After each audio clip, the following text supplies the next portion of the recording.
Bonjour les amis. On poursuit le chemin avec l'association Les Histoires d'eux et son deuxième cycle de Laisser parler les petits stylos. Aujourd'hui, je vous lis Petit-déj sacré.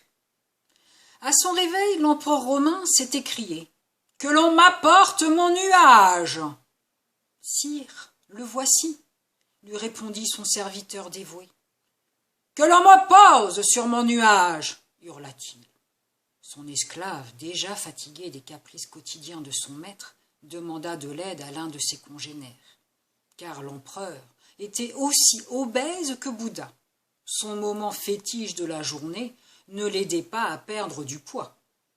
Une fois sur son nuage, il prit sa pause de méditation, qui en fait ne dura que quelques secondes, avant qu'il ne se reprît à crier à pleine gorge « Je veux mon petit déjeuner !»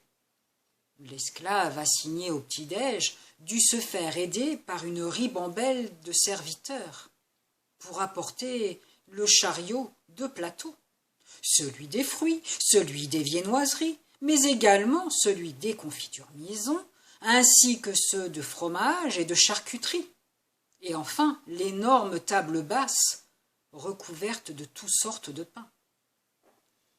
L'empereur rouméga de rage pour invoquer avec pleurs le manque de son beurre salé aux cristaux de sel de Guérande.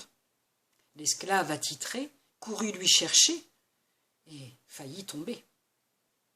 L'empereur, toujours aussi capricieux, exprima avec colère que sa cafetière de café n'était toujours pas prête. Quand enfin tout fut apporté, que les esclaves s'assurèrent qu'il ne manquait rien, il s'installa confortablement, que dis-je, il se vautra à la romaine, empereur romain oblige. Il commença à déguster son petit-déj gargantuesque, tout en invoquant les dieux romains, et il leur promit, s'il avait des restes, qu'il leur offrirait. Mais il dévorait comme un glouton. En fait, on ne savait plus s'il était un animal ou un humain. Mais l'appétit de cet empereur romain gâté était tel qu'il ne laissa aucune miette, même pas pour les oiseaux. Faut dire que ce petit-déj sacré était surtout un sacré petit-déj. À croire que pour cet empereur dont il est préférable de taire le nom, imagine que c'est chose normale. Texte lu et écrit par Mifa. À bientôt les amis.